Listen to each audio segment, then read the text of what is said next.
Dear students, today's topic is Principles of Genetics. The main objectives of this module are to know about the basics of genetics, to know about the Mendel's work, to know about the law of dominance, to know about the law of segregation, and to finally know about the law of independent assortment. Dear students, let's first start with the introduction. Since the beginning of human history, people have wondered how traits are inherited from one generation to the next. Although children often look more like one parent than the other, most offspring seem to be a blend of the characteristics of both parents. Centuries of breeding of domestic animals and plants had shown that useful traits, speed in horses, strength in oxen. However, there was no scientific way to predict the outcome of a cross between two particular parents. It wasn't until 1865 that an Austrian monk named Gregor John Mendel found that individual traits are determined by discrete factors later known as genes, which are inherited from the parents to the offsprings. His rigorous approach transformed agricultural breeding from an art to a science. However, Mendel's work was not appreciated immediately. That's why the science of genetics really began with the rediscovery of Mendel's work at the turn of the 20th century by Teschermark, Hugo de Vries, and Karl Correns. And the next 40 years or so saw the elucidation of the principles of inheritance and genetic mapping. Microbial genetics emerged in the mid-1940s, and the role of DNA as the genetic material was firmly established. During this period, great advances were made in understanding the mechanisms of gene transfer between bacteria, and broad knowledge base was established from which later developments would emerge. The discovery of the structure of DNA by James Watson and Francis Crick in 1953 provided the stimulus for the development of genetics at the molecular level, and the next few years saw a period of intense activity and excitement as the main features of the gene and its expression were determined. This work culminated with the establishment of the complete genetic code in 1966. The stage was now set for the appearance of the new genetics. From 1865 to now, the history of genetics development is the development of human knowledge and understanding of genes. In other words, genetics is a science of the structure, function, and movement of genes. Before going into the exact definition of gene, one can begin by understanding that a gene is a piece of DNA which has a function such as determining human eye color, hair color, skin color, or that of a disease. Dear friends, let's now discuss what is genetics. The tendency of offspring to inherit parental characteristics is termed as heredity, and the study of science of heredity and the reasons governing the variation between the parents and their offsprings is called as genetics. The transmission of biological information from parents to offsprings that encode physiological features has been recognized since early recorded history. As long as 4,000 years ago, farmers in various parts of the world employed strategies of selective breeding of crops and animals in order to enhance desirable traits such as crop resistance to an adverse climate. Genetic principles are the rules of standards governing the biological phenomena of heredity, the transmission of characteristics from parents to the offsprings via information encoded biochemically using DNA in units called genes. Dear students, let's now discuss the Mendelian concept of heredity.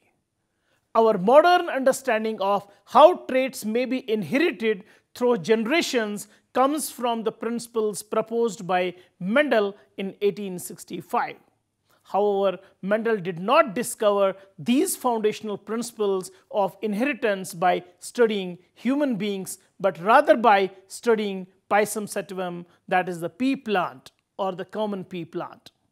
Indeed, after 8 years of tedious experiments with these plants and by his own admission, some courage to persist with them, Mendel proposed 3 foundational principles of inheritance. The laws of inheritance were derived by Gregor Mendel by conducting hybridization experiments in garden peas.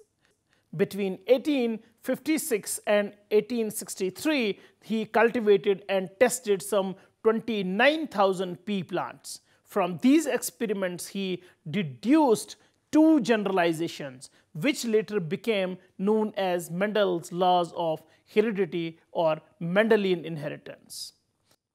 He described these laws in a 2-part paper, Experiments on Plant Hybridization, that he read to the Natural History Society of Brno on February 8 and March 8, 1865, and which was published in 1866. Mendel's findings allowed other scientists to predict the expression of traits on the basis of mathematical probabilities. A large contribution to Mendel's success can be traced to his decision to start his crosses only with plants he demonstrated were true breeding. He also measured only absolute, that is binary characteristics such as color, shape and position of the offsprings, rather than quantitative characteristics.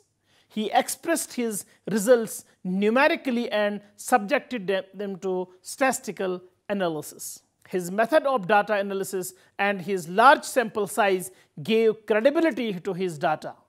He also had the foresight to follow several successive generations, that is F2 generation, F3 generation of his pea plants and record their variations. Finally, he performed test crosses, that is back crossing descendants of the initial hybridization to the initial true breeding lines to reveal the presence and proportion of recessive characteristics.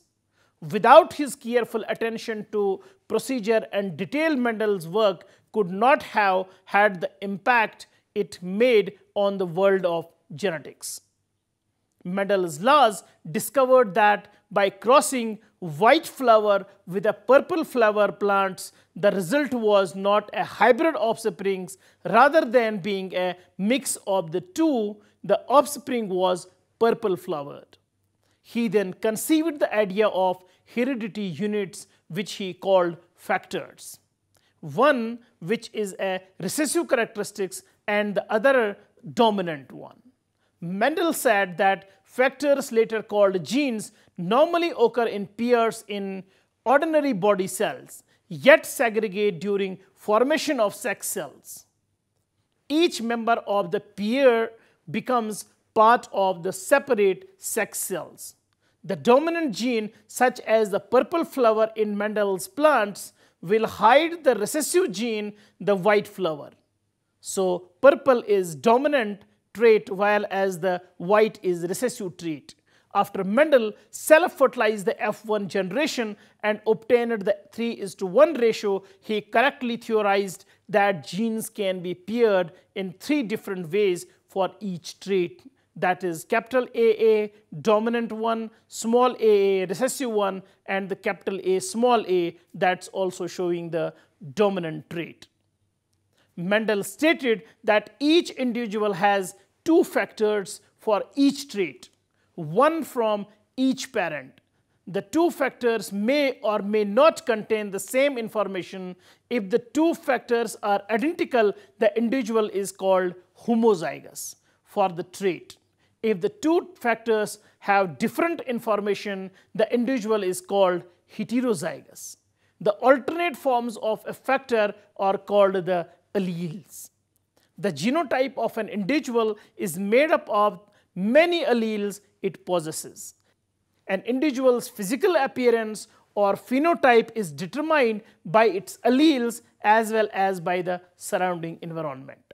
Individual possesses two alleles for each trait. One allele is given by the female parent and the other allele is given by the male parent. They are passed on when an individual matures and produces gametes, that is the egg and sperm cells. When gametes form, the paired alleles separate randomly so that each gamete receives a copy of one of the two alleles, the dominant or recessive. The presence of an allele doesn't promise that the trait will be expressed in the individual that it possesses. In heterozygous individuals, the only allele that is expressed is the dominant one. Dear students, let's now discuss the different types of traits one by one. First, the dominant traits. Before Mendel's experiments, most people believed that traits in offspring resulted from a blending of the traits of each parent. However, when Mendel cross-pollinated one variety of purebred plants with another, these crosses would yield offspring that looked like either one of the plants, not a blend of the two. For example, when Mendel cross-fertilized plants with wrinkled seeds to those with smooth seeds, he did not get progeny, that is offsprings with semi-wrinkled seeds. Instead, the progeny from this cross had only smooth seeds. In general, if the progeny of crosses between purebred plants looked like only one of the parents with regard to a specific trait, Mendel called the expressed parental trait the dominant trait. From this simple observation, Mendel proposed his first principle, the principle of uniformity. This principle states that all progeny of a cross like this, where the parents differ by only one trait, will appear identical. Exceptions to the principle of uniformity include the phenomena of penetrance, expressivity, and sex linkage, which were discovered after Mendel's time. Now, dear students, let's now discuss the recessive traits. When conducting his experiments, Mendel designated the two pure parental breeding generations involved in a particular cross as P1 and P2, and then denoted the progeny resulting from the cross as filial or F1 generation. Although the plants of F1 generation looked like one parent of the P generation, they were actually hybrids of two different plant parents. Upon observing the uniformity of the F1 generation, Mendel wondered whether the F1 generation could still possess the non-dominant trait or recessive of the other parent in some hidden way. To understand whether traits were hidden in the F1 generation, Mendel returned to the method of self-fertilization. Here he created an F2 generation by letting an F1P plant self-fertilize, that is F1 versus F1. This way, he knew he was crossing two plants of the exact same genotype. This technique, which involves looking at a single trait, is today called a monohybrid cross. The resulting F2 generation had seeds that were either round or wrinkled. When looking at the figure, notes that for each F1 plant, the self-fertilization resulted in more round than wrinkled seeds among the F2 progeny. These results illustrate several important aspects of scientific data. Multiple trials are necessary to see patterns in experimental data. There is a lot of variation in the measurements of one experiment. A large sample size or N is required to make any quantitative comparisons or conclusions.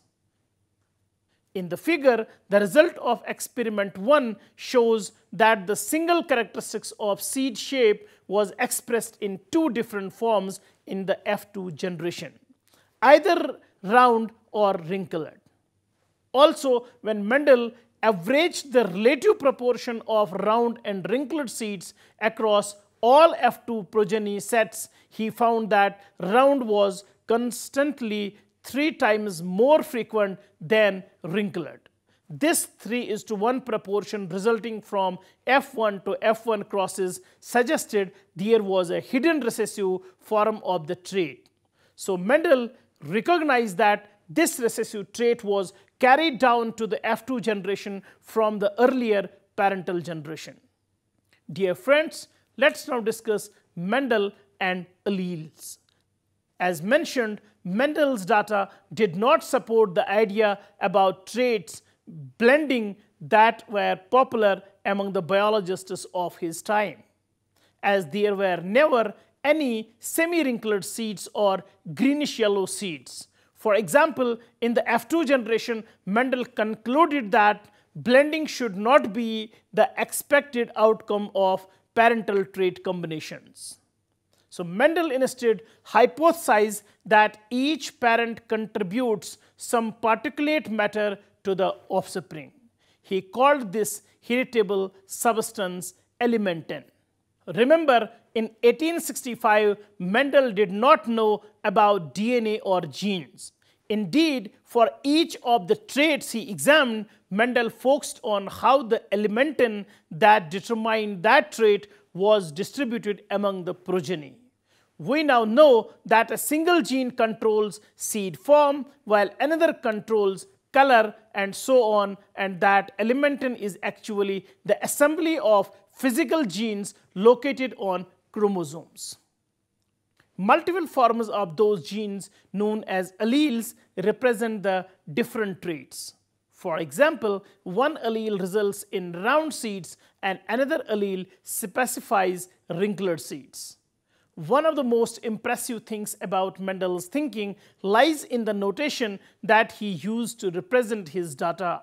Mendel's notation of a capital and a lowercase letter, that is A, capital small a, for the hybrid genotype actually represented what we now know as the two alleles of a one gene, A, capital and small a.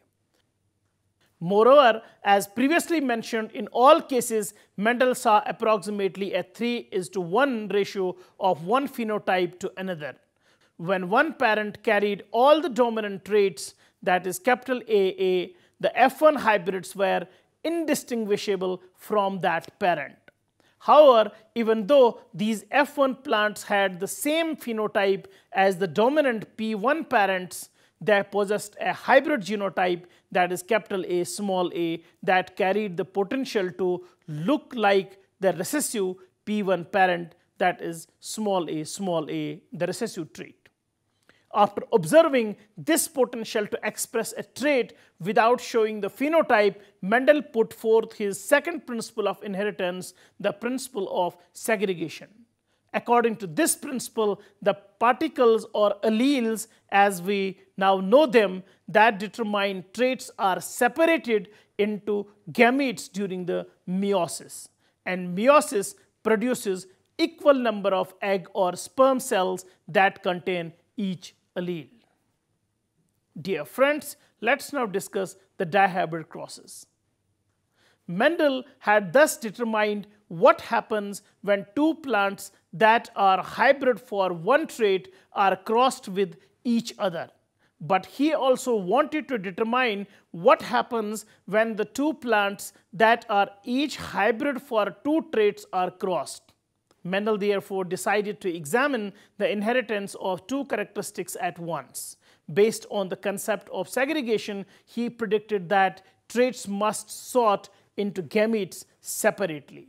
By extrapolating from his earlier data, Mendel also predicted that the inheritance of one characteristics did not affect the inheritance of a different characteristics. Mendel tested this idea of trait independence with more complex crosses. First, he generated plants that were purebred for two characteristics, such as seed color, yellow and green, and seed shape, round and wrinkled. These plants would serve as the P1 generation for the experiment. So in this case, Mendel crossed plants with wrinkled and yellow seeds with plants with round and green seeds. For his earlier monohybrid crosses, Mendel knew which traits were dominant, round and yellow. So in the F1 generation, he expected all round yellow seeds from crossing these purebred varieties, and that is exactly what he observed. Mendel knew that each of the F1 progeny were dihybrids. In other words, they contained both alleles for each characteristic. He then crossed individual F1 plants with one another. This is called a dihybrid cross. Mendel's results from this cross were as follows: 315 plants with round yellow seeds, 108 plants with round green seeds, 101 plants with wrinkled yellow seeds, and 32 plants with wrinkled green seeds. Thus, the various phenotypes he observed were present in a 9:3:3:1 typical ratio. The proportion of each trait was still approximately 3:1 for both seed shape and seed color. In other words, the resulting seed shape and seed color looked as if they had come from two parallel monohybrid crosses, even though two characteristics were involved in one cross. These traits behaved as though they had segregated independently. From these data, Mendel developed the third principle of inheritance, the principle of independent assortment. According to this principle, alleles at one locus segregate into gametes independently of alleles at the other loci or position. Such gametes are formed in equal frequencies. Dear students, let's now discuss the Mendel's laws or Mendel's principles. The Mendel's four postulates and laws of inheritance are: the first, principle of paired factors; second, principle of dominance; third, the law of segregation or law of purity of gametes, which is actually the Mendel's first law of inheritance; and fourth, law of independent assortment or Mendel's second law of inheritance. However, Mendel summarized his findings in two laws, the law of segregation and law of independent assortment. Dear students, let's now discuss these postulates and principles of inheritance one by one. Postulate 1. Principles of paired factors. A character is represented in an organism that is diploid by at least two factors. The two factors lie on the two homologous chromosomes at the same locus or position. They may represent the same homologous, that is T in case of pure tall pea plants, or alternate expression, that is heterozygous, for example T small t in case of hybrid tall pea plants of the same character. Factors representing the alternate or same forms of a character are called as alleles or allelomorphs. Dear students, let's now discuss second postulate or principle of dominance.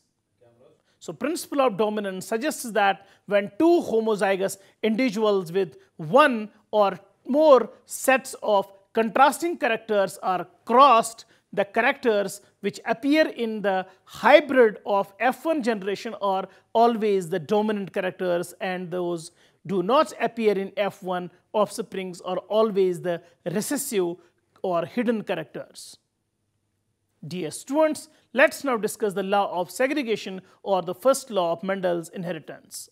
The law of segregation states that when any individual produces gametes, the copies of a gene separate so that each gamete receives only one copy. A gamete will receive one allele or the other. The direct proof of this was later found when the process of meiosis came to be known. In meiosis, the paternal and maternal chromosomes get separated and the allele with the characters are segregated into two different gametes. Dear students, let's now discuss the law of independent assortment, or the second law of Mendel's inheritance. The law of independent assortment, also known as inheritance law, states that alleles of different genes assort independently of one another during gamete formation. While Mendel's experiments with mixing one trait always resulted in a 3:1 ratio between dominant and recessive phenotypes, his experiments with mixing two traits, that is Dihybrid Cross, showed 9:3:3:1 ratios. But the 9:3:3:1 typical ratio shows that each of the two genes are independently inherited with a 3:1 ratio. Mendel concluded that different traits are inherited independently of each other, so that there is no relation, for example, between a cat's color and tail length. This is actually only true for genes that are not linked to each other. Independent assortment occurs during meiosis I in eukaryotic organisms, specifically at metaphase I of meiosis, to produce a gamete with a mixture of the organism's maternal and paternal chromosomes. Along with chromosomal crossover, this process aids in increasing genetic diversity by producing novel genetic combinations. In independent assortment, the chromosomes that end up in a newly formed gamete are randomly sorted from all possible combinations of maternal and paternal chromosomes. Because gametes end up with a random mix instead of a predefined set from either parent, gametes are therefore considered assorted independently. As such, the gamete can end up with any combination of paternal or maternal chromosome. Any of the possible combinations of gametes formed from maternal and paternal chromosomes will occur with equal frequency. The gametes will normally end up with 23 chromosomes, but the origin of any particular one will be randomly selected from the paternal or maternal chromosomes. This contributes to the genetic variability of progeny. Dear students, let's now discuss the rediscovery of Mendel's work. Mendel's conclusions were largely ignored. Although they were not completely unknown to biologists of the time, they were not seen as generally applicable even by Mendel himself, who thought they only applied to certain categories of species or traits. A major block to understanding their significance was the importance attached by 19th century biologists to the apparent blending of inherited traits in the overall appearance of the progeny, now known to be due to multi-gene interactions, in contrast to the organ-specific binary characters studied by Mendel. In 1900, however, his work was rediscovered by three European scientists, Hugo de Vries, Karl Correns, and Erich von Teschermark. Regardless, the rediscovery made Mendelism an important but controversial theory. Its most vigorous promoter in Europe was William Bateson, who coined the term genetics, gene, and allele to describe many of its tenets. Dear students, it was all about today's lecture regarding principles of genetics. Hope you have understood it well. See you next time with a new topic. Till then, take care and goodbye.